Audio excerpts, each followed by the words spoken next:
Hello, welcome to YouTube family. ఎలా ఉన్నారు అందరూ? బాగున్నారా? అందరూ బాగుండాలి, అందులో నేను ఉండాలి. అయితే ఈరోజు మనం నేర్చుకునే రెసిపీ కొర్రమీను వేపుడు. ముందుగా మనం కేజీ సుమారుగా ఉన్న కొర్రమీను తీసుకొని శుభ్రం చేసుకొని చిన్న చిన్న ముక్కలుగా కట్ చేసుకొని పెట్టుకోవాలి. అందులో 1 table spoon salt, 1/2 table spoon పసుపు, 1 టేబుల్ స్పూన్ కారం, 2 టేబుల్ స్పూన్ అల్లం వెల్లిపాయల పేస్ట్ వేసుకొని 1 or 2 టేబుల్ స్పూన్ల ఆయిల్ వేసుకుంటే సరిపోతుంది. ఆ మిశ్రమాన్ని మొత్తాన్ని కలుపుకోవాలి ఫ్రెండ్స్. అయితే నేను దాంట్లో గరం మసాలా వేయటం మర్చిపోయాను, అందుకనే మళ్ళీ మధ్యలో మీకు చూపించి వేసాను చూడండి. అయితే ఆ కలిపిన మొత్తాన్ని ఆ ముక్కలకు పట్టించేలా రెండు పక్కల మొత్తం చేప ముక్కలకి పట్టిన తర్వాత 10 నిమిషాలు పక్కన పెట్టి ఒక కంచుడు తీసుకొని, అంటే మా సైడ్ మేమైతే కంచుడు అంటాం, మరి మీ సైడ్ ఏమంటారో కామెంట్ చేయండి ఫ్రెండ్స్.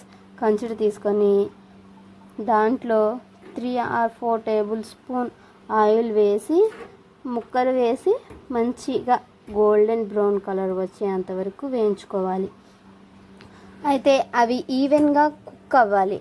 మనం కుక్ అవ్వకముందే తీసేస్తే అవి పచ్చి పచ్చిగా ఉన్నట్లు అనిపిస్తాయి. అలా కాకుండా గోల్డెన్ కలర్ వచ్చేంత వరకు ముక్క చెదిరిపోకుండా ఉండేటట్టు మనం చూసుకొని తీసుకోవాలి. తర్వాత చూడండి ఫ్రెండ్స్, నేను గోల్డెన్ బ్రౌన్ కలర్ వచ్చేంత వరకు వేయించుకున్నాను. వాటిని తీసి సర్వ్ చేసుకోవటం, ప్లేట్లో పెట్టి సర్వ్ చేసుకుంటే నోరూరుంచే వేడి వేడి కొర్రమీను వేపుడు రెడీ అయిపోయింది ఫ్రెండ్స్. అయితే నా రెసిపీ కానీ మీకు నచ్చినట్లయితే కామెంట్ చేయండి, షేర్ చేయండి, సబ్స్క్రైబ్ చేయండి.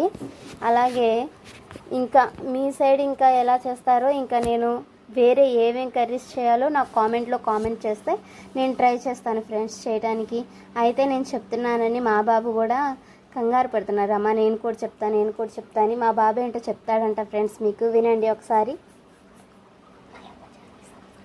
మా అమ్మ ఛానల్ని సబ్స్క్రైబ్ చేసుకోమని ఫ్రెండ్స్. లైక్ చేయండి, కామెంట్ చేయండి, షేర్ చేయండి.